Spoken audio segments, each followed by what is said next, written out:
Vanity of vanities, says the teacher, all is vanity. What do people gain from all the toil at which they toil under the sun? A generation goes and a generation comes, but the earth remains forever. The sun rises and the sun goes down and hurries to the place where it rises. The wind blows to the south and goes around to the north. Round and round goes the wind, and on its circuits the wind returns.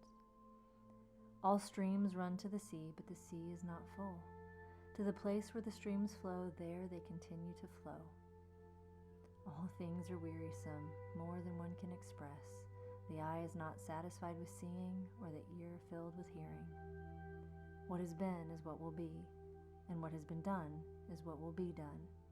There is nothing new under the sun.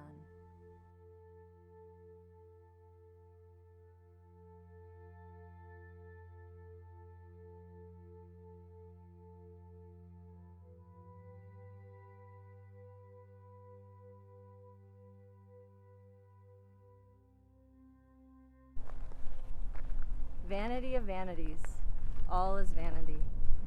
Or as some translations say, meaningless, utterly meaningless, all is meaningless.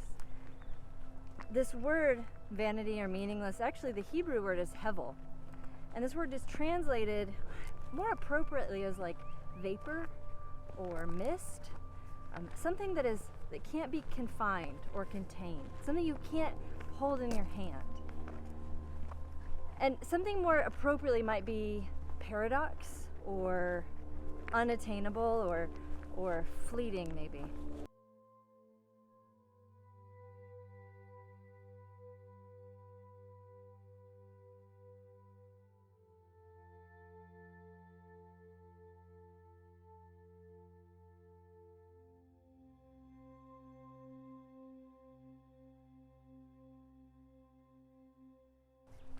So the context of Ecclesiastes is actually this book that has sort of a performative nature to it. There's a couple of characters. You've got the narrator, who is in the beginning and in the end of the book, but also this character that we'll call Kohelet. It's Hebrew for teacher or preacher. But what this person is doing is he's basically trying to make meaning of all things. He's trying to explain that maybe he can't find meaning in all things, and I think that's what we all have a tendency to do, is look for meaning in things that don't make sense. Especially if we're used to the book of like Proverbs, for example, that gives clear wisdom and instruction. Kohelet has a tendency to do that, but in a way that has a lot of paradox and a lot of irony, actually, as he's talking. And I think as he's making meaning of all things, they almost contradict each other. And throughout the book, it's like this performative, almost like a speech. But then inside of it, there's these poems that are beautiful, and they bring out the paradox and the total irony of how you can plan to do all things right, or you can follow all the teachings, all the wisdom, but then things just don't work out the way that you expect. And I think that's kind of what Kohelet is getting at in the book of Ecclesiastes, trying to make sense of what really doesn't make sense at all.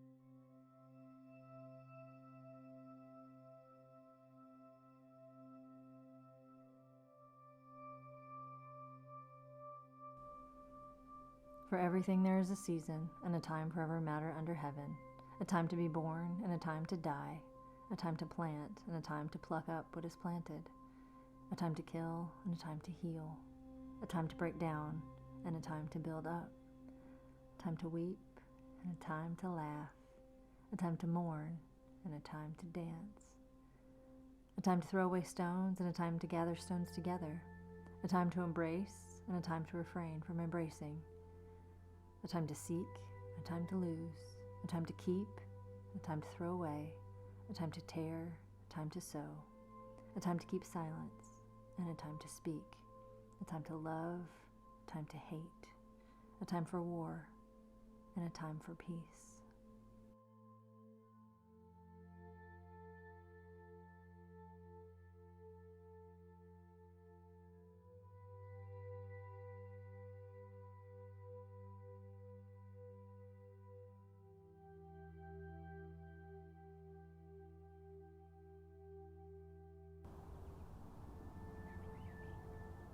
Making sense of life.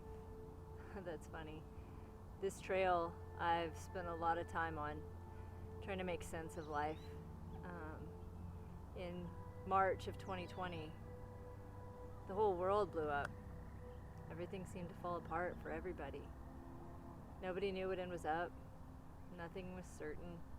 Nobody had any idea what was right or wrong, or what we should do, or what we could count on, what was safe. Interestingly, in April of 2020, my little world blew up. My little world fell apart. The things I thought were certain, the things I thought I could trust, the things I thought were safe,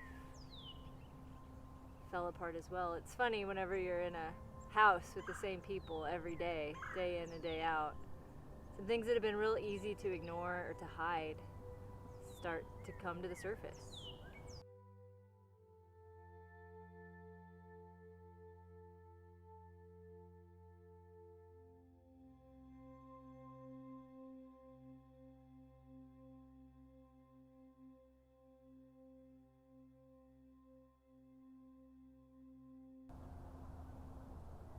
As I'd come out to this trail, day after day, week after week, month after month, not knowing what was certain, what was real, the very thing I thought was certain, the very thing I thought was steady and that I could count on, was falling apart. My marriage was in crisis, and we didn't know what to do or if we were going to survive. In the midst of a world where everybody was stuck at home together. There were no more long days, no more shuffling kids to hide what had been difficult for so long.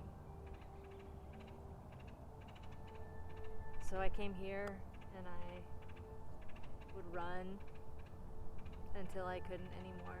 And I would try to breathe, and I would try to find something that would give meaning to what was going on. I couldn't make sense. I couldn't make sense of life. I couldn't make sense of the world. I couldn't make sense of God, of faith, of any of it.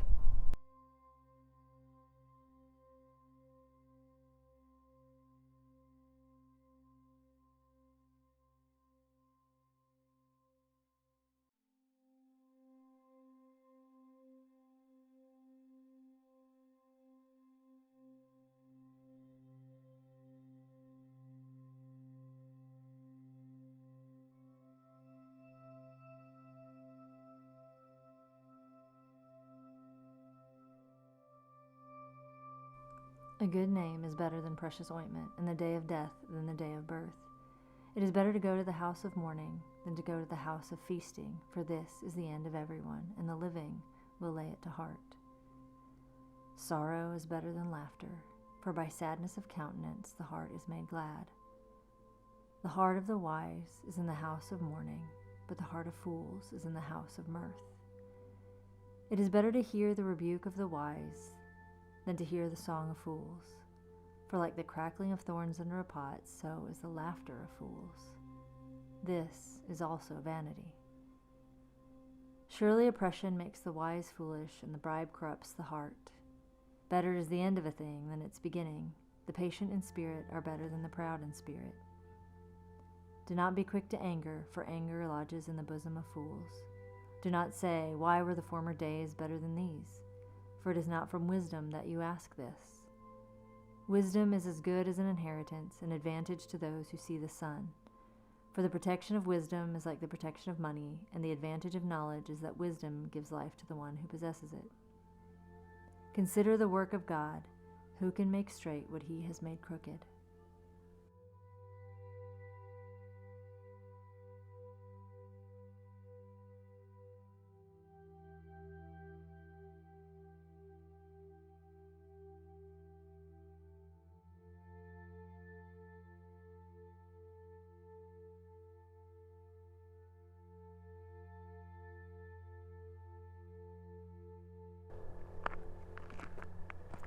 So as I'd come out here every day and I would learn to pray again, I would learn to trust God again, I would learn how to walk with God, I developed kind of this practice. It really became my spiritual practice.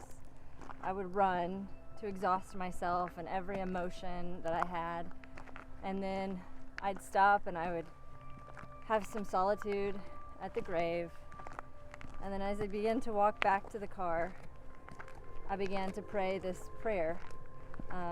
It's called the Shema, but it's actually, I had just taken 2 semesters of Hebrew. I just finished my undergrad and taken 2 semesters of Hebrew, and so I was anxious to learn more. So I decided to memorize this prayer, but what's often called the Jesus Shema, so it adds a bit at the end. So I'd walk and I'd just begin to pray as I would cool down back to the car, and I'd pray, Shema Israel, Adonai Eloheinu, Adonai Echad, Ve'ahavta et Adonai Elohecha, B'chol levavcha, Uv'chol nafshecha, Uv'chol me'adecha, Ve'ahavta re'acha chamocha. Hear, O Israel, the Lord is your God, the Lord alone. Love the Lord your God with all your heart, with all your soul, with all your strength, and love your neighbor as yourself.